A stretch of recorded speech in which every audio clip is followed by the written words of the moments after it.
Sachal news network की videos में खुशामदीद। नाजरीन, वीडियो से मुतालिक अपनी कीमती राय का इजहार कमेंट बॉक्स में ज़रूर करें और चैनल को सब्सक्राइब करें।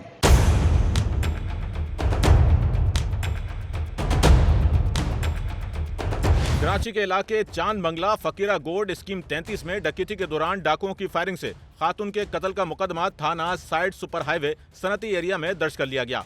मकतूला के शौहर मोहम्मद इरफान की मुद्दत में दर्ज किए जाने वाले मुकदमे में सूरत शनास 2 मुल्जिमान को मुलविस करार दिया गया है। पुलिस की जानिब से जिनकी तलाश शुरू कर दी गई है। कराची में साइमा नामी खातून के कत्ल का वाकया गुज़िश्ता रोज स्कीम 33 फकीरा गोड में डकैती के दौरान मज़ाहमत पर पेश आया। बताया गया कि साइमा अपने शौहर मोहम्मद इरफान के साथ मोटरसाइकिल पर चांद बंगला के करीब कच्चा पक्का रोड से गुजर रही थी कि अचानक एक मोटरसाइकिल पर सवार 2 मुल्जिमान आए और उन्होंने मियां बीवी को रोक कर लूटमार की। मुल्जिमान ने साइमा के शौहर से उसका पर्स छीना। जैसे ही मुल्जिमान ने साइमा से उसका पर्स छीनने की कोशिश की तो साइमा ने मज़ाहमत कर दी, जिस पर मुल्जिमान ने फायरिंग की, जिससे साइमा जख्मी होकर जमीन पर ढेर हो गई।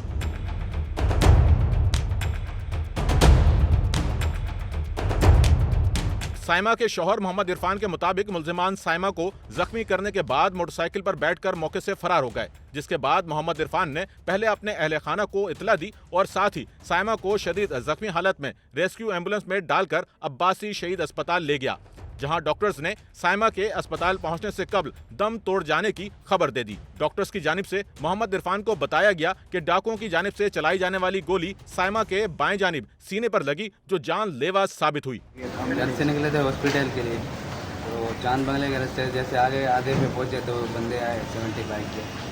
उन लोगों ने हमारे से हाथापाई की, मतलब मेरे से मोबाइल ले रहे थे, मेरा मोबाइल ले लिए। बेगम से वो मांग रहे थे पर्स, उन्होंने नहीं दिया, पीछे हो गए। तो उसी चक्कर में वो आगे बढ़े थे, मैं हाथ रोका तो बेगम ने उनको दिखा दिया, एक मिनट कर दी।